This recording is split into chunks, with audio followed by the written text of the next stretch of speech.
آج نوجوانوں میں نشہ بہت تیزی سے آ رہا ہے. یہ شیطان ہے جو تمہارے لیے برائی کو مزین کر رہا ہے. ہم نے اسٹڈی کرنی ہوتی ہے, ہم ایکچولی تھک جاتے ہیں, تو کچھ ہمیں ایسی ڈرگس لینی پڑتی ہیں.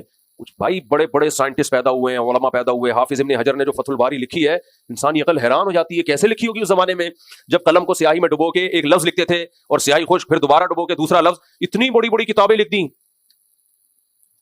وہ تو نشہ نہیں کرتے تھے, تو چائے کافی بھی نہیں پیتے تھے, تو کیسے کر لیا انہوں نے؟ تو جو نشہ حرام ہے, میں نہیں کہہ رہا آپ چائے کافی چھوڑیں, وہ آپ کا اپنا ذاتی مسئلہ ہے, وہ حرام نہیں ہے, لیکن کچھ چیزیں حرام ہیں, وہ اللہ نے پابندی لگائی. چرس کیا ہے؟ حلال ہے حرام ہے؟ بولو نا, حرام. سگریٹ حرام نہیں ہے لیکن سخت ترین مکروہ ہے, اور جس کی باڈی کو یقینی طور پہ ضرر ہونا شروع ہو جائے اس کے لیے حرام بھی ہے. ڈاکٹر کہہ دینا کہ آپ نے سگریٹ پی تو آپ کو کینسر ہوگا, آپ کے پھیپھڑے خراب ہوں گے لازمی, ایسی کنڈیشن میں کیا ہے وہ بالکل حرام ہے. اللہ کہتے ہیں اپنے آپ کو اپنے ہاتھوں سے ہلاکت میں مت ڈالو. جتنی نعمتیں اللہ نے ہمیں دنیا میں دی ہیں, کسی ایک نعمت کو ضائع کرنا جائز ہے؟ بتاؤ. آپ اٹھا کے 10 روپے کا نوٹ ایسے ہی پھینک دو, حلال ہے حرام ہے؟ حرام ہے نا, ضائع کر رہے ہو نعمت. تو اپنی جان سے زیادہ قیمتی کوئی نعمت ہے؟ خودکشی اسی وجہ سے بہت بڑا جرم ہے کہ اس میں آپ جو سب سے بڑی نعمت زندگی تھی اس نعمت کی ناقدری کرتے ہیں. تو بھائی جب آپ کی صحت کو ڈاکٹر نے کہہ دیا کہ بیڑا غرق ہو رہا ہے سگریٹ پینے سے, تو یہ خودکشی ہوئی کہ نہیں ہوئی؟ تو کیسے حلال ہو گئی پھر یہ آپ کے لیے؟ تو توبہ کرو شراب سے, ہر طرح کے نشے سے, اور جو بچے ہوئے وہ قریب بھی مت جائیں کسی کے کہنے پہ. یونیورسٹیوں میں, کالجوں میں لڑکے بانٹ رہے ہوتے ہیں, ابے پی لے بھائی, اس سے بڑا ریلیکس ہوتا ہے, وہ دماغی کام کرنے کے لیے پینا ضروری ہے. بھائی شیطان ہے جو آپ کے لیے برائی کو مزین. میں نے کتنے دماغی کام کیے بھائی, اللہ کا شکر ہے دماغی کام ہی کر رہے ہیں ہم تو جب سے مدرسے میں آئے ہیں. کوئی ہم ایتھلیٹ تو ہے نہیں.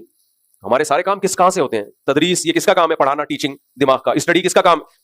یہ دماغ استعمال ہوتا ہے نا مطالعہ کرنے میں. کوئی ریسرچ کرنی ہو کیا استعمال ہوتا ہے؟ دماغ. بول رہا ہوں کہ کیا بغیر سوچے بول رہا ہوں؟ سوچ کے بول رہا ہوں نا. تو اس کے لیے کیا استعمال ہو رہا ہے؟ دماغ. تو چرس پیے بغیر ہی ہو رہا ہے سارا, ہیروئن پیے بغیر ہی ہو رہا ہے, سگریٹ بولو پیے بغیر ہو رہا ہے. تو آپ یہ جو ہماری ینگسٹر ہیں یہ کیوں نہیں کر سکتے بھائی؟ تو ڈپریشن کا وہ علاج اس طرف مت جاؤ کہ اس سے اسٹریس اور ڈپریشن کم ہونے کے بجائے بڑھ جائے. جتنے ہماری سوسائٹی میں آہستہ آہستہ شراب پھیل رہی ہے, چھوڑ دو. اگر کسی نے کیا ہے نشہ, ایک دم لات مار دے. ہمارے ایک دوست نے کیا کیا, ان کو بہت سخت نشے کی عادت تھی. کہتے ہیں میں نے 6 مہینے کے لیے اپنے آپ کو کمرے میں بند کر لیا, ماں سے بولا مر جاؤں گا دوبارہ یہ نہیں لوں گا. کہتے ہیں میں مسجد بھی نہیں گیا, گھر میں نماز پڑھتا تھا. مسجد میں جاتا, وہ دوست نظر آ جاتے مجھے جو نشہ کرتے تھے, مجھے خطرہ تھا کہ دوبارہ ہی شروع نہ ہو جاؤں میں. کہہ رہے صرف جمعہ پڑھنے جاتا تھا اور پڑھ کے فوراً واپس گھر. مجبوری میں جائز ہے یہ علاج کے لیے.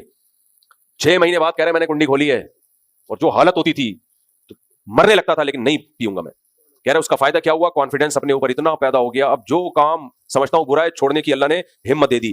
کم ہمت لوگوں کو دنیا میں جینے کا حق نہیں ہے. دنیا میں ہمیشہ ہمت والے لوگ جیتے ہیں. بھائی ہمت کر کے کیا کرو, چھوڑ دو اس کو. اگر کوئی شراب پیتا ہے, ڈاکٹر سے علاج کراؤ اس کا, ہمت کرو. تو یہ چند گناہ ہیں ہماری سوسائٹی میں بہت زیادہ ہیں. حضرت عمر کا مشہور قول ہے کہ مجھے اس کی فکر نہیں ہوتی کہ میری دعا قبول ہو رہی ہے کہ نہیں ہو رہی, مجھے فکر اس کی ہوتی ہے کہ دعا کی توفیق مل رہی ہے کہ نہیں مل رہی. دعا کی ہاتھ اٹھانے کی توفیق مل رہی ہے, بہت بڑی نعمت ہے. قبول تو اللہ کا کام ہے کرنا. اللہ تعالیٰ سمجھنے کی, عمل کی توفیق عطا فرمائے.